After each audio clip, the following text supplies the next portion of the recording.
اعوذ باللہ من الشیطان الرجیم بسم اللہ الرحمن الرحیم یوم ندعو کل اناس بامامہم صدق اللہ مولانا العلی العظیم وبلغنا رسولہ النبی الکریم ونحن على ذلك لمن الشاہدین والشاکرین والحمد للہ رب العالمین. وقال الله سبحانه وتعالى في مقام آخر في شان حبيبه مخبرا وآمرا صلى الله عليه وسلم: أعوذ بالله من الشيطان الرجيم إن الله وملائكته يصلون على النبي يا أيها الذين آمنوا صلوا عليه وسلموا تسليما. اللهم صل على سيدنا ومولانا وحبيبنا وشفيعنا محمد وعلى آل سيدنا ومولانا وحبيبنا وشفيعنا محمد بعدد كل ذرة 100,000 مرة وبارك وسلم وصل على جميع إخوانه من النبيين والصالحين. مولاي صل وسلم دائما أبدا على حبيبك خير الخلق كلهم هو الحبيب الذي ترجى شفاعته لكل هول من الأهوال مقتحم. حمد و صلاة و بعد. محترم المقام عالی جناب پیر طریقت رہبر شریعت جناب صوفی محمد انور نسیم صاحب چشتی صابری دامت برکاتہم العالیہ، محترم جناب ڈاکٹر صاحب، معزز اور محترم سامعین اور حاضرین، اللہ تعالیٰ کا فضل و احسان ہمارے شامل حال ہوا اور ہمارے بھائیوں کی بزرگوں کی ہم سے محبت اس کا سبب بنی کہ ایک مرتبہ پھر آپ کے حضرت صاحب کے اس کے موقع پر آپ سے ہم کلامی کا اللہ نے موقع اور شرف عطا کیا. یہ جی چونکہ بیان تھوڑا سا لیٹ شروع ہوا ہے تو جو ختم کرنا ہو مجھے آپ اشارہ کر دیں گے. نہیں مجھے بتا دیجیے گا، میرے پاس گھڑی نہیں ہے. تو اللہ تعالیٰ کا فضل اور احسان ہے، ہماری زندگی کے دو سب سے بڑے مواقع ہوتے ہیں. ہم میں سے ہر ایک کی سب سے بڑے موقع دو ہوتے ہیں اور ان دونوں مواقع پر ہماری کوئی مرضی اور ہمارا اختیار نہیں ہوتا. ان دونوں موقعوں کو جو ہماری زندگی کے سب سے اہم مواقع ہیں، باقی سب معاملات ان کی تفصیلات ہیں، اس راستے میں اس سفر میں آنے والی منزلیں ہیں. زندگی میں بنیادی طور پر دو بڑے واقعات ہوتے ہیں ہمارے، ایک ہماری پیدائش اور ایک ہماری موت. اور دونوں چیزوں میں ہماری کوئی مرضی کا عمل دخل نہیں ہوتا. اپنی لائی حیات آئے، کسی نے کہا ہے، ابراہیم ذوق غالباً کہتے ہیں، لائی حیات آئے لے کر چلی قضا چلے، اپنی خوشی سے آئے نہ اپنی خوشی چلے. کوئی پتہ نہیں چلتا. کسی نے درخواست نہیں دی تھی. آج سے 50 سال پہلے اس جگہ پر پتہ نہیں کون لوگ تھے، آج 50 سال بعد ہم ہیں، آئندہ 50 سال بعد پتہ نہیں کون ہوں گے. کسی کو نہیں پتا. کسی نے درخواست نہیں دی. اللہ رب العزت کا فضل اور اس کا احسان ہوا، اس نے ہمیں انسان بنایا. چاہتا تو تنکا بنا دیتا، لوگ ہواؤں میں اڑا دیتے. چاہتا تو پتھر بنا دیتا، لوگ ٹھوکروں میں اڑا دیتے. چاہتا تو کیڑے مکوڑے بنا دیتا، لوگ پیروں تلے کچل دیتے. چاہتا تو جانور بنا دیتا اور لوگ پتھر اور کنکر مارتے. اس نے احسان عظیم کیا، انسانوں میں پیدا کیا. اور وَلَقَدْ كَرَّمْنَا بَنِي آدَمَ، بنی آدم کے سر پر ہم نے عزت کا تاج سجایا. پھر اللہ نے اپنے حبیب کی امت میں پیدا فرمایا. یہ احسان مزید ہے اور احسان مزید پر احسان ہے، نور علی نور ہے کہ اللہ نے اپنے حبیب کے ادب کرنے والے لوگوں میں ہمیں پیدا فرمایا. ایک ایک احسان کے قربان جائیے اور ایک ایک عظمت پر جو اللہ نے ہمیں عطا فرمائی جس کے ہم قابل نہ تھے، یہ اس کا فضل اور احسان ہے. اور سب سے بڑی ستم ظریفی ہے کہ جانے کے وقت کا کسی کو پتہ نہیں ہوتا، کسی کو نہیں پتہ ہوتا۔ ہمارے محلے میں فوت ہو گئے اسرار صاحب دودھ والے، 2 دن پہلے آئے، ہم نے کہا جی 2 دن بعد آئیے گا، 2 دن بعد آنا نصیب نہیں ہوا۔ کتنے لوگوں کا ہوتا ہے، آئے دن ہوتا ہے، اور ابھی تو یار ہمارے پاس بیٹھا تھا، ابھی چلا گیا، یہ کیسے ہو گیا؟ لیکن ایسا ہو جاتا ہے، کسی کو نہیں پتہ ہوتا۔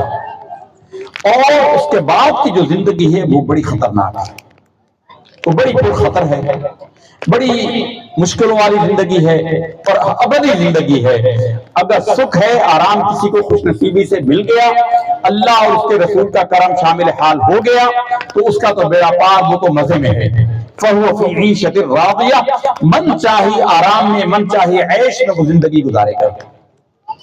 اور اگر خدا نخواستہ کسی کے نصیب نے یاوری نہ کی، کسی کے عمل آڑے آ گئے، سلطان باہو رحمۃ اللہ تعالیٰ علیہ اتنی خوبصورت بات فرماتے ہیں، وہ فرماتے ہیں، اور ایسی باتیں اللہ والوں سے ہی ملتی ہیں، وہ فرماتے ہیں کہ اللہ کا جو عدل ہے وہ جہنم ہے۔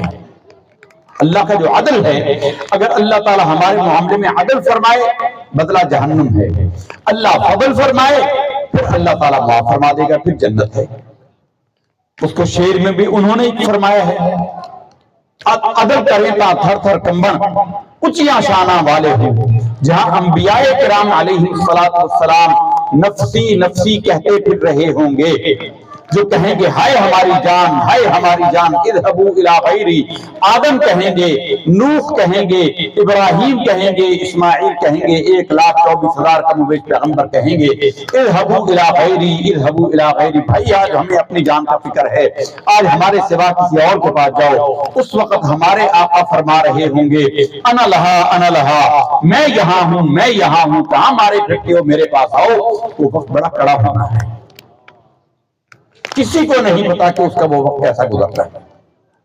اور پھر دنیا، یہ دیکھیے، جو جتنا زیادہ جاننے والا ہوتا ہے اتنا زیادہ ڈرنے والا ہوتا ہے، جو جتنا زیادہ ڈرنے والا ہوتا ہے، جاننے والا ہوتا ہے۔ حضور نبی کریم صلی اللہ علیہ وسلم اللہ کو سب سے زیادہ جاننے والے ہیں۔ آپ صلی اللہ علیہ وسلم کا فرمان عالی ہے، لوگوں میں تم میں سب سے زیادہ اللہ کی معرفت رکھنے والا ہوں، اور لوگوں میں تم سب سے اللہ تعالیٰ سے زیادہ ڈرنے والا ہوں۔ آگ جل رہی ہے، انگارہ جل رہا ہے، بچے کو کیا پتا کہ اس کی جلن کیا ہوتی ہے، وہ تو اس کی طرف لپکے گا، بچہ تو آگ کی طرف دوڑے گا، سمجھدار آدمی اس کے قریب نہیں جائے گا۔ سیدنا ابوبکر صدیق رضی اللہ تعالی عنہ افضل البشر بعد الانبیاء بالتحقیق، سب سے افضل انسان انبیاء کے بعد اگر کوئی ہیں تو ابوبکر ہیں۔ حضور نبی کریم صلی اللہ علیہ وسلم نے ارشاد فرمایا کہ سورج علاوہ انبیاء کے ابوبکر سے افضل انسان پر کبھی طلوع نہیں ہوا۔ بیان کر رہے ہیں، درخت پر چڑیا چہچہائی اور چڑیا کو دیکھ کر کہنے لگے، چڑیا تو اتنی خوش نصیب ہے کہ تجھے حساب کا خوف نہیں، ابوبکر تو وہ ہے جسے حساب کا خوف ہے۔ یہ افضل البشر بعد الانبیاء ہیں، یہ عشرہ مبشرہ میں ہیں۔ ایک مرتبہ بیان کرتے کرتے ایک تنکا زمین پر پڑا ہوا نظر آیا، اٹھایا اور کہا کاش ابوبکر کو اس کی ماں نے نہ جانا ہوتا، اور ابوبکر یہ تنکا ہوتا جس کو آخرت میں حساب کا خوف نہ ہوتا۔ عمر فاروق رضی اللہ تعالیٰ عنہ، یہ بھی عشرہ مبشرہ میں ہیں، ان کا وقت آخر آیا، ظالم نے خنجر مارا ناف کے نیچے، پیٹ کھل گیا، نبیذ پلائی گئی، آپ کی نبیذ یہاں سے نکل گئی۔ فرمایا کہ میں سمجھ گیا کہ میرا وقت آخر آ گیا۔ گھر والوں سے کہا کہ میرے سر کے نیچے سے تکیہ نکال دو، سرہانہ نکال دو۔ وہ رو پڑے، انہوں نے کہا ابا کیوں غم کرتے ہیں؟ کہا نہیں بس تم تکیہ نکال دو۔ تکیہ نکالا، کروٹ لے نہیں سکتے تھے، کہا مجھے کروٹ دلاؤ، اور رخسار زمین پر رگڑے، رخسار زمین پر رگڑے اور رونے لگے۔ عبداللہ بن عمر نے کہا ابا جان کیا ہو گیا؟ رسول اللہ نے آپ کو جنت کی خوشخبری دی ہے، عشرہ مبشرہ میں ہے۔ شب معراج رسول اللہ صلی اللہ علیہ وسلم نے جنت میں آپ کا محل دیکھا، آپ کا محل دیکھا، اور جنت میں آپ کا محل اللہ کے نبی نے دیکھ کر آپ کو بتایا، تو جنت میں آپ کا محل تیار ہے، آپ کا انتظار ہو رہا ہے، آپ کیوں گھبراتے ہیں؟ فرمایا کہ بیٹے سرکار کا فرمانا سچ ہے، اللہ کی قسم جب حضور نے یہ خبر دی تھی اگر میں اس کے اندر سرکار کی حیات ظاہری میں ہی مر جاتا، فوت ہو جاتا، پھر تو فکر کی کوئی بات ہی نہیں تھی۔ حضور کے بعد ہم دنیا کے معاملات میں آ گئے، پھر امور سلطنت میں روح پر آ گئے۔ اب اگر فرات کے کنارے پر بکری کا بچہ بھی پیاسا بھوکا مر گیا، عمر کو ڈر ہے کہ عمر سے اس کا حساب کیا جائے گا۔ میں تو یہ کہتا ہوں اگر اللہ تعالی حساب عمر سے اور اس کو جنت عطا نہ کرے، بس دوزخ سے بچا لے، برابر سرابر معاملہ ہو جائے، عمر اس کو اپنے لیے یہ بھی نجات سمجھے گا۔ یہ ان لوگوں کا حال ہے۔ ہمارا شما کا کیا عالم ہوگا، ہمارا اور آپ کا کیا حالت ہوگا۔ اس لیے قرآن مجید کی جو آیت مقدسہ ہم نے تلاوت کی ہے نا، اور اس مرحلے سے گزرنا سب کو ہے، یہ زمانہ فتنوں کا ہے، ہر بندہ کھڑا ہو جاتا ہے ٹی وی پر سوشل میڈیا پر آ کر بکواسیں کرتا ہے، طرح طرح کی باتیں۔ دیکھیے دین واضح ہے، دین واضح ہے، عوام کے لیے دین اتنا ہی کافی ہے کہ وہ فرائض کو ادا کریں۔ کس کو نہیں پتا کہ دن میں رات میں 5 نمازیں، کس کو نہیں پتا کہ جھوٹ بولنا حرام ہے، کس کو نہیں پتا کہ سود کھانا حرام ہے، رشوت لینا حرام ہے، گناہ کرنا حرام ہے، کس کو نہیں پتا۔ بس عوام کے لیے اتنا ہی کافی ہے۔ یہ باقی یہ چسکے لینا، یہ دین کی نئی نئی باتوں کے نام پر فطروں میں پڑنا، اپنے آپ کو جہنم میں جھونکنے کے مترادف ہے۔ آج ہم دنیا میں جن کے پیچھے چلتے ہیں، کل قیامت کے دن انہی کے ساتھ اٹھائے جائیں گے۔ قرآن مجید فرقان حمید کی جو آیت مقدسہ ہم نے آپ کے سامنے تلاوت کی ہے، سورہ بنی اسرائیل 15ویں پارے کی آیت ہے، اس کا ایک حصہ ہم نے تلاوت کیا۔ رب فرماتا ہے یوم ندعو کل اناس بامامہم، قیامت کے دن ہم لوگوں کو ان کے پیشواؤں، ان کے اماموں کے ساتھ بلائیں گے۔ اے فلاں کے ماننے والوں آ جاؤ، اے فلاں کے ماننے والوں جس کی تم دنیا میں پیروی کرتے تھے، دنیا میں جس کی تم پیچھے چلتے تھے، آج آ جاؤ، اسی کے ساتھ تمہارا حشر کیا جائے گا۔ اور جو گمراہ کرتے ہیں لوگ گمراہ ہوتے ہیں اور اوروں کو گھیر گھار کر ادھر لاتے ہیں۔ قرآن مجید میں فرقان رب کریم نے ان کا بھی بیان فرمایا۔ آج تو لوگ چسکے لیتے ہیں نا، چسکے لے لے کر فلاں کی بات سن لو، فلاں کی بات سن لو۔ یار یہ بات تو مولوی بتاتے ہی نہیں، یہ بات تو مولوی بتاتے نہیں، مولوی تمہیں یہ بتا رہے ہیں قرآن سے کہ اللہ تعالیٰ تمہیں تمہارے پیشواؤں کے ساتھ بلائے گا، چاہے سیاسی پیشوا، چاہے مذہبی پیشوا، جس کو تم دنیا میں پسند کرتے ہو، قیامت میں اللہ تعالیٰ انہی کے ناموں سے بلائے گا۔ علامہ اسماعیل حقی رحمۃ اللہ تعالی علیہ فرماتے ہیں یہ جو چشتی ہیں، یہ جو قادری ہیں، یہ جو سہروردی ہیں، یہ جو نقشبندی ہیں، کل قیامت کے دن اللہ تعالیٰ ان کے اکابرین کو کھڑا کرے گا اور ان کے ماننے والوں کو کہے گا اے خواجہ غریب نواز کے ماننے والوں ادھر آ جاؤ، ان کے ساتھ آ جاؤ۔ اے غوث اعظم کے ماننے والوں ادھر آ جاؤ، اے خواجہ بہاؤالدین نقشبند رحمۃ اللہ تعالی علیہ کے ماننے والوں ادھر آ جاؤ۔ یعنی تمہارے قائدین خواجہ شیخ شہاب الدین عمر سہروردی کے نام والے ان کے پیچھے چلے آئیں گے تو ان کے ساتھ ہوں گے۔ ذرا غور کریں ہمارا حشر کیا ہوگا جو ہم ان سے ہٹ کر کہیں اور جائیں گے۔ فرمایا قرآن مجید میں رب کریم نے جو لوگ گمراہ ہو جاتے ہیں، جب یہ کل قیامت میں جہنم میں ڈالے جائیں گے تو جہنم میں ان سے پہلے وہ لوگ موجود ہوں گے جو دنیا میں ان کو گمراہ کرتے تھے، جو دنیا میں ان کو گمراہ کرتے تھے۔ نئی نئی تعبیریں، بزرگوں کے بارے میں بکواسیں کرنا، زبان کھولنا۔ بھائی ایک بندہ مسلمان ہے، اس کی داڑھی سفید ہے، حضور نبی کریم صلی اللہ علیہ وسلم کا فرمان اگر تمہیں اتنا ہی یاد ہوتا، سرکار نے فرمایا جس نے اسلام میں بالوں کو سفید کر لیا اس کی توہین کرنے والا پکا منافق ہے۔ تم اس کو مسلمان ہی نہیں سمجھتے، تم اس کی توہین کرتے ہو، بکواسیں کرتے ہو، بابوں کے بارے میں بابو بابا ایسے بکواسیں کرتے ہو۔ یہ بابے تمہارے لیے آخرت میں نجات کا ذریعہ ہوں گے، اور ان کے خلاف جو تمہیں بھڑکاتے اور بکواسیں کرتے ہیں، قرآن مجید میں اللہ نے ان کا منظر بیان فرمایا کہ کل جو گمراہ لوگ ہوں گے جب وہ جہنم میں ڈالے جائیں گے، اپنے پیشواؤں کو وہاں دیکھیں گے، کوئی غامدیوں کو دیکھے گا، کوئی ڈاکٹروں کو دیکھے گا، کوئی انجینئرنگ کو دیکھے گا، ان کو دیکھے گا وہ جہنم میں سڑ رہے ہوں گے تو وہ کہیں گے، ان کو دیکھ کر انہیں یاد آ جائے گا کہ ہم دنیا میں انہی کے ویلاؤں کو سنتے تھے، انہی کی باتوں کی وجہ سے تو ہم نے بزرگوں کے دامن کو چھوڑا ہے۔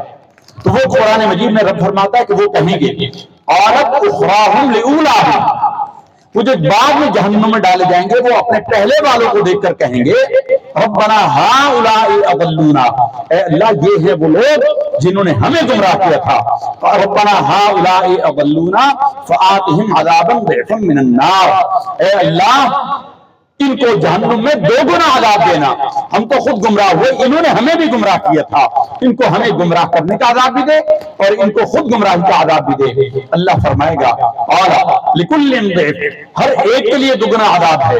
بھئی اگر اس نے تمہیں گمراہ کیا، تم نے بھی تو آگے لوگوں کو گمراہ کیا تھا، تم کون سا رک گئے؟ تم نے بھی تو اپنے دوستوں کو اس کی پوسٹیں بھیجی تھی، تم نے بھی تو گمراہی پھیلائی تھی، اور لکل ضعف ولکن لا تعلمون، تمہیں پتہ نہیں کہ تم نے کتنے لوگوں کو گمراہ کیا۔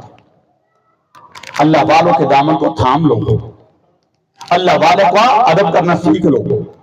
یہ جو طریقت ہے، طریقت موضوع بہت بڑا ہے، اس کا موقع ہے ہمارے بابا جی سے پرانا ڈاکخانہ نکل آیا۔ مولا علی شیر خدا رضی اللہ تعالیٰ عنہ سے کسی نے پوچھا کہ حضرت کیا وجہ ہے کہ دنیا میں کچھ لوگ ملتے ہیں، اچھے بات ملتے ہیں، لیکن جیسے ہی ملتے ہیں ان سے اپنائیت سی ہونے لگ جاتے ہیں، اپناپن محسوس ہوتا ہے، اپنے اپنے لگتے ہیں، اور کوئی ایسے ہوتے ہیں ساتھ رہتے ہیں لیکن ان سے روح متوحش ہوتی ہے، ان سے طبیعت کو وحشت ہوتی ہے، ان کو دیکھنے کا دل نہیں کرتا۔ مولا علی نے فرمایا کہ یہ عالم ارواح کے معاملات ہیں۔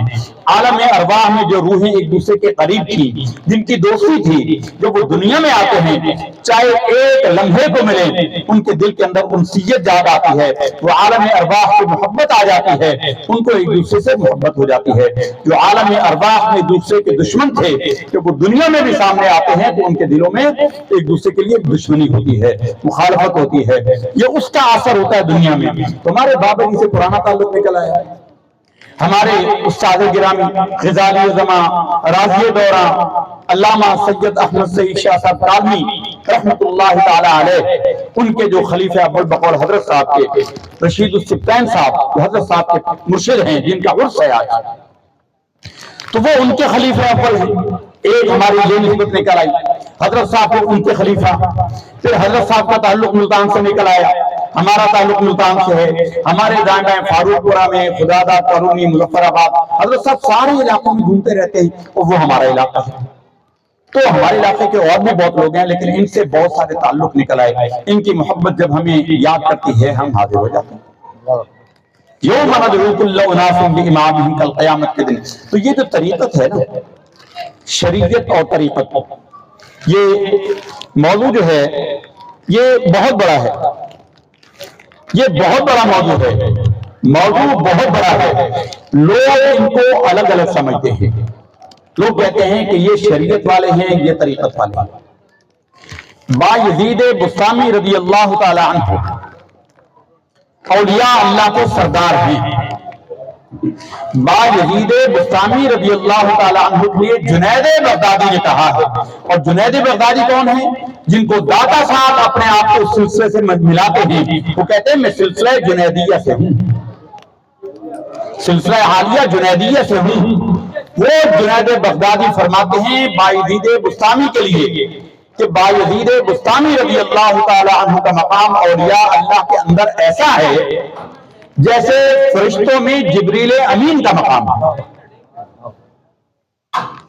جبریل امین کا جو مقام ہے، اور وہ بایزید بسطامی رضی اللہ تعالی عنہ بیان فرما رہے ہیں۔ فرماتے ہوئے انہوں نے فرمایا کہ لوگوں، شریعت کی مثال ایسے ہے جیسے دودھ ہو، اور طریقت کی مثال ایسے ہے جیسے مکھن ہو۔ اب سننے والا ہر طرح کا ذہن والا ہوتا ہے، اس زمانے میں بھی تھے، بے ادب بھی تھے، گستاخ بھی تھے، جاہل اور احمق بھی تھے۔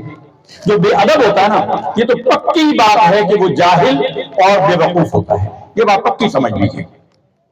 بے ادب بے وقوف ہوتا ہے تو بے ادبی کرتا ہے، سمجھدار کبھی بے ادبی نہیں کرتا۔ الخدا خواہیم توفیق ادب، بے ادب محروم شد الفضل رب۔ ہم اللہ سے بے ادبی کے وبال کی پناہ مانگتے ہیں، بے ادب اللہ کے فضل سے محروم رہتا ہے۔ بایزید بسطامی رضی اللہ تعالی عنہ نے کہا کہ شریعت دودھ کی مثال ہے اور طریقت مکھن کی مثال ہے۔ سننے والا ایک احمق اور جاہل بے ادب تھا، کہنے لگا حضرت آپ نے شریعت کو کم قیمت کر لیا، شریعت کو ہلکا کر لیا، اور طریقت کو مہنگا کر دیا. مکھن دیکھیں 3000 2000 روپے کلو ملتا ہے آج کے زمانے میں, دودھ 200-250 روپے کلو ملتا ہے. آپ نے شریعت کو ہلکا کر دیا اور طریقت کو مہنگا کر دیا. فرمایا کہ تو بے ادب ہی نہیں, تو جاہل اور احمق بھی ہے. تو جاہل اور احمق بھی ہے. تو نے میری بات پر توجہ نہیں کی. میں نے کہا شریعت دودھ کی مثل ہے, طریقت مکھن کی مثل ہے. تو اس کا فرق یوں ہے کہ مکھن اپنے وجود کے لیے شریعت کا دودھ کا محتاج ہے, دودھ اپنے وجود کے لیے مکھن کا محتاج نہیں ہے. یعنی دودھ ہے, اس کے اندر مکھن موجود ہے, آپ نہ نکالیں نہ نکالیں نہ نکالیں نہ نکالیں, مکھن اس کے اندر موجود ہے. لیکن اگر دودھ ہی نہ ہو تو مکھن کہاں سے نکالیں گے؟ شریعت ہی نہ ہو تو طریقت کہاں سے آئے گی؟ یہ صحیح ہے کہ یہ اس کا جوہر ہے. حضرت صاحب حکمت بھی فرماتے ہیں ایکسٹریکٹ ہے, جوہر ہے. طریقت جو ہے یہ شریعت کا جوہر ہے. طریقت شریعت کا جوہر ہے. اب شریعت ہی نہ ہو تو طریقت کہاں سے آئے گی؟ ویسے تو 4 مقامات ہوتے ہیں, مختصر تعارف کروا دیں. شریعت, طریقت, معرفت اور حقیقت. یہ 4, جو کہ اہل طریقت کی محفل ہے, عوام ایسی محفلوں میں آتے ہی کم ہیں. خوش نصیب ہوتے ہیں جو لوگ ایسی محفلوں میں آ جاتے ہیں جن کو ان کا پتہ ہو. 4 مقامات ہوتے ہیں. شریعت سب سے پہلے ہر ایک کے لیے, جو جس نے کلمہ پڑھا اس کے لیے شریعت ضروری ہے. شریعت اعلیٰ حضرت امام اہل سنت امام احمد رضا خان قادری رحمۃ اللہ تعالی علیہ نے دریا اور سمندر کو کوزے میں بند کرتے ہوئے ارشاد فرمایا, شریعت کیا ہے؟ اقوال مصطفیٰ کا نام شریعت ہے. اقوال مصطفیٰ شریعت ہے, افعال مصطفیٰ طریقت ہے, احوال مصطفیٰ معرفت ہے. اور حقیقت حقیقت ہے. حقیقت اللہ کی اللہ کا نبی جانے, اور اللہ کے نبی کی حقیقت اللہ جانے. اللہ کے نبی صلی اللہ علیہ وسلم نے جب ابو بکر کو کہہ دیا یا ابا بکر لم یعرفنی حقیقتا غیر ربی, اے ابو بکر میری حقیقت کو میرے رب کے سوا کوئی نہیں جانتا. تو غار ثور میں میرے ساتھ رہا, تو میرا پرانا دوست ہے, لیکن تو میری حقیقت کو نہیں جانتا ہے, میری حقیقت کو میرے رب جانتا ہے. کسی شاعر نے شعر میں نظم کیا اور اس نے کہا کہ خدا کی عظمتیں کیا ہیں, خدا کی عظمتیں کیا ہیں, محمد مصطفیٰ جانے. مقام مصطفیٰ کیا ہے, محمد کا خدا جانے. یہ حقیقت تو نہیں سمجھتے. تو یہ 3 درجے عوام کی رسائی میں ہوتے ہیں, اور یہ 3 اہل طریقت بتاتے ہیں. پہلا ہے شریعت. شریعت کہتی ہے 5 نمازیں پڑھ, دن رات میں 5 نمازیں پڑھ, رمضان کے مہینہ آئے تو روزے رکھ, مال ہو تو زکات دے. اور طریقت کیا کہتی ہے؟ طریقت کہتی ہے کہ تو 6 نمازیں پڑھ, 6 نمازیں, تہجد بھی لازم پڑھ اور نوافل بھی لازمی پڑھ. وہ سال میں 1 مہینہ روزہ رکھیں. تو سرکار دعا, ایک صحابی کا یا رسول اللہ میں آپ کو دیکھ کر دل کرتا ہے میں بھی 100 میں وصال رکھوں. سرکار نے فرمایا تم میں ایکم مثلی, تم میں میری نسل کون ہے؟ ابھی تو عند ربی, میں تو اپنے رب کے راتیں گزارتا ہوں. وہ یطعمنی و یسقینی, میرا رب مجھے کھلاتا بھی ہے پلاتا بھی ہے, تو نہیں رکھ سکتے. انہوں نے کہا یا رسول اللہ پھر میں کوشش کروں گا کہ 20-25 دن مہینے میں روزہ رکھوں گا, کبھی کبھی چھوڑوں گا. سرکار نے فرمایا کہ تیرے لیے سب سے بہتر یہ ہے کہ مہینے میں 3 دن روزے رکھ لے, ایام بیض کے روزے 3 دن رکھ لے. پیر یا جمعرات کے ہر ہفتے 2 روزے رکھ لے. یہ بھی نہیں تو سب سے بڑھ کر جو تجھے اجازت ہے تو حضرت داؤد علیہ السلام کے روزوں کی مثل تجھے اجازت ہے کہ وہ 1 دن روزہ رکھتے تھے, 1 دن چھوڑتے تھے. یہ طریقت ہے. تجھ پر تو شریعت نے 1 مہینے روزے فرض کیے, تو ان میں بھی کیا حال کرتا ہے؟ شریعت نے تم پر نماز فرض کی, تو اس کے ساتھ کیا سلوک کرتا ہے؟ طریقت والوں کی باتیں تو جانتا کیا ہے؟ تو طریقت والوں کے بارے میں بکواس کرتا ہے, طریقت والوں کے بارے میں سوء ادبی رکھتا ہے, بے ادبی کا گمان رکھتا ہے. تو کیا جانے؟ یہ طریقت والے ہیں جن کی وفات کو عرس منایا جاتا ہے. عرس کیا ہے؟ عرس عربی زبان کا لفظ ہے اور ایک حدیث شریف سے ماخوذ ہے, ایک حدیث سے نکلا ہوا ہے. اب دیکھیے, ایک تو یہ سمجھ لیجئے کہ موت مٹ جانے کا نام نہیں ہے, فنا ہونے کا نام نہیں ہے. موت کو سمجھے ہے غافل, اختتام زندگی ہے یہ شام زندگی, صبح دوام زندگی. موت اس زندگی کی شام ہے، ہمیشہ کی زندگی کی صبح موت کے بعد آتی ہے۔ کیفیت موت، موت تو سب کے لیے ہے، اللہ کا وعدہ ہے موت کو بھی موت ہے، لیکن کیفیت موت قرآن مجید میں جدا جدا بیان کی گئی۔ ہم نے کہا موضوع بہت بڑا ہے، ہمارا وقت اس کا متحمل نہیں ہے، ہمیں 11 بجے تک کا ٹائم حکم ہوا ہے۔ تو کیفیت موت قرآن مجید میں اچھے اور برے کی موت کو قرآن مجید میں جدا جدا بیان کیا گیا۔ الذین تتوفاہم الملائکۃ ظالمی انفسہم الذین تتوفاہم الملائکۃ طیبین، نیکوں کی موت الگ ہوتی ہے، بروں کی موت الگ ہوتی ہے۔ موت کے بعد جو زندگی شروع ہوتی ہے، دونوں کی کیفیتیں اس کے بعد الگ الگ ہو جاتی ہیں۔ تو حدیث شریف میں یہ جو عرس ہے، آپ دیکھتے ہیں کہ جو ہم کوئی گزر گیا، ہم اس کو کہتے ہیں فلاں، عام بندے کے لیے، مسلمان کے لیے کہتے ہیں فلاں فوت ہو گیا۔ فوت کا مطلب کیا ہے؟ سامنے سے گزر جانا، ہماری آنکھوں کے سامنے تھا، اب وہ فوت ہو گیا، گزر گیا، اب ہماری آنکھوں سے اوجھل ہو گیا۔ فوت اور وفات کا مطلب ہے آنکھوں سے اوجھل ہونا، وفات کا ایک مطلب ہے پورا پورا لینا، اللہ نے اس کا پورا پورا اٹھا لیا۔ موت کا مطلب مٹ جانا نہیں ہے۔ زیادہ احترام کرتے ہیں تو کہہ دیتے ہیں فلاں کا انتقال ہو گیا۔ انتقال کا مطلب کیا ہوا؟ اس دنیا سے دوسری دنیا میں منتقل ہو گیا۔ اللہ والوں کے لیے کیا کہا جاتا ہے؟ ان کا وصال ہو گیا۔ نیک لوگوں کے لیے کیا کہتے ہیں؟ وصال ہو گیا۔ وصال کا کیا مطلب ہے؟ وصال کا مطلب ہوتا ہے ملنا، حالانکہ وہاں تو جدائی ہو رہی ہے، وہ تو ماں باپ کو، بہن بھائیوں کو، جس کے جو رشتے ہیں دنیا میں، ان سب کو چھوڑ کے جا رہا ہے، لیکن اس کی وفات پر کہا جاتا ہے کہ ان کا وصال ہو گیا۔ وصال کا مطلب کیا ہے؟ جس محبوب کی محبت کے وہ زمزمے ساری زندگی بیان کرتا رہا، جس محبوب کے لیے وہ ساری زندگی عشق مصطفیٰ کا لوگوں کو درس دیتا رہا، حضور کی محبت کا درس دیتا رہا، اب سرکار دو عالم صلی اللہ علیہ وسلم سے ملاقات کا وقت آ گیا۔ وصال کا مطلب ہے ملنا، وصال کا مطلب ہے ملنا، اس لیے ان کو کہتے ہیں نیکوں کا کہ وہ مل گئے، اس سے مل گئے، اپنے محبوب سے ملے۔ ہر ایک کی قبر میں سرکار دو عالم صلی اللہ علیہ وسلم کے جلوے ہوں گے۔ موت کے بعد ہم بات کر رہے ہیں عرس کیوں کہتے ہیں نیکوں کا؟ حدیث شریف کے اندر ہے، مشکات شریف کے اندر حدیث ہے، ہمارے یہاں مشکات شریف کا درس ہوتا ہے، اس کو ذوق ہو ادھر آیا کریں سہروردیہ مسجد میں۔ مشکات شریف کی حدیث ہے کہ حدیث شریف میں ہے کہ مرنے کے بعد ہر بندے سے 3 سوال ہوں گے۔ یہ 3 سوالوں کا معاملہ بھی بڑا عجیب ہے، یہ دراصل کوالیفائنگ راؤنڈ ہوں گے۔ ایک سوال کا جواب جو دے دے گا تب اس سے اگلا سوال ہوگا۔ پہلا سوال ہوگا من ربک کا، ہر بندہ جانتا ہے من ربک کا، تیرا رب کون ہے؟ اس نے کہا کہ اللہ ربی، اللہ میرا رب ہے۔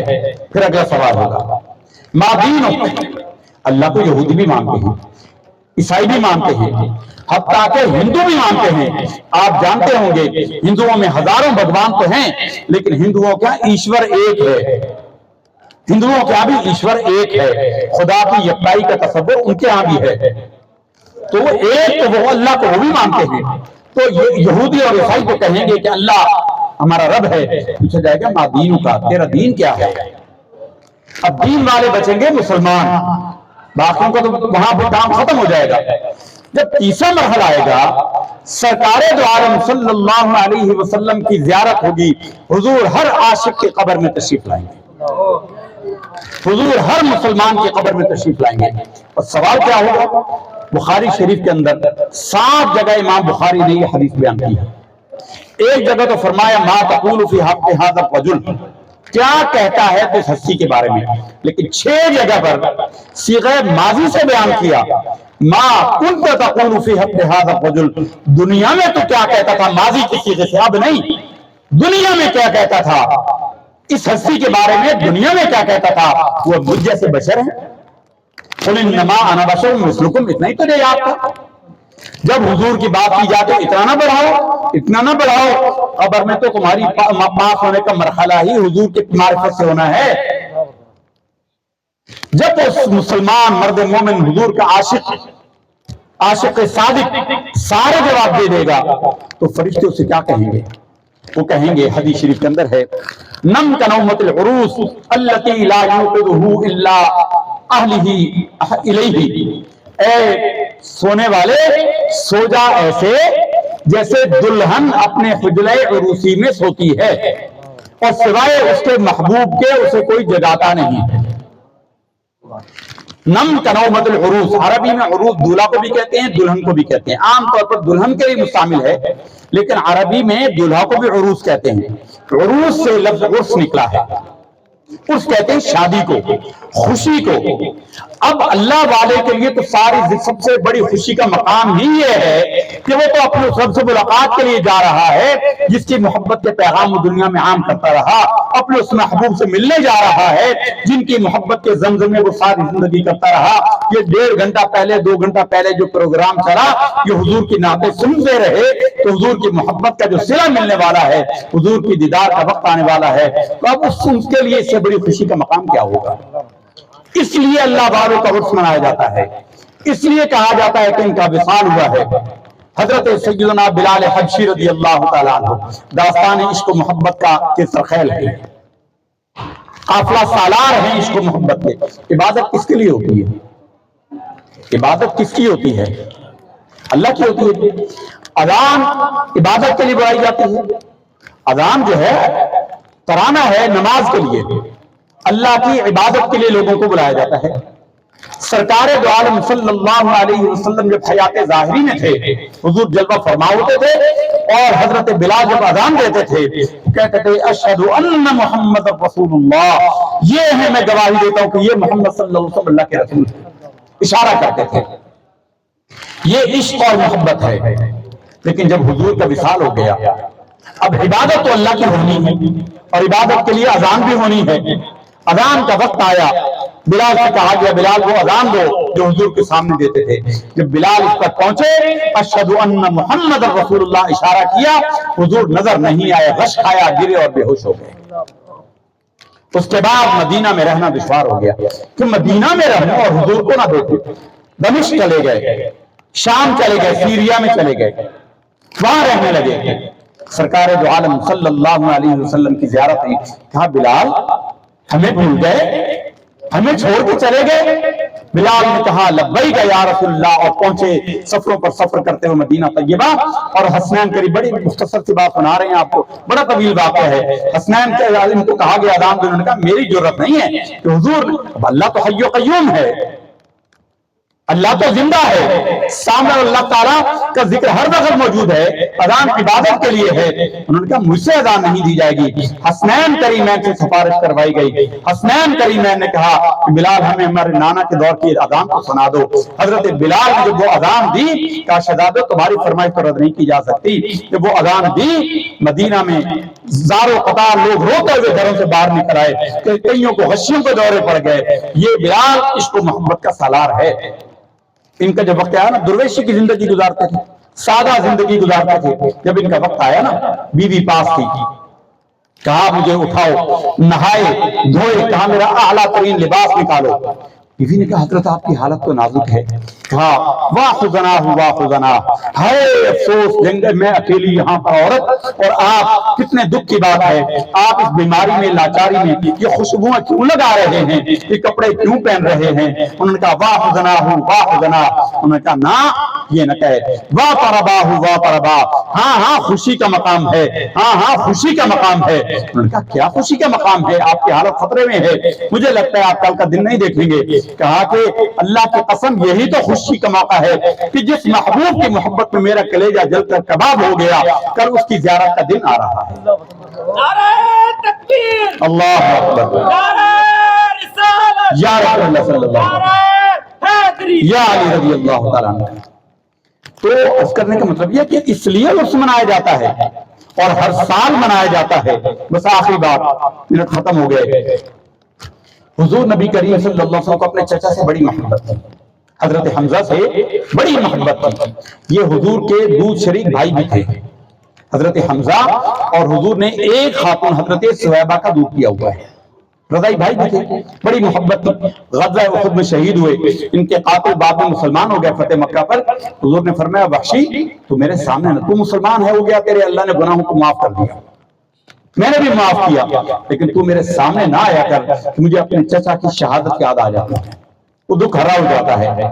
تو وہ حضرت حمزہ، ان کا جب وصال ہو گیا غزوہ احد میں، ان کی لاش کا مسئلہ کیا گیا، آپ صلی اللہ علیہ وسلم نے 70 بار ان کی نماز جنازہ پڑھی، ہر شہید کے ساتھ ان کی نماز جنازہ تھی۔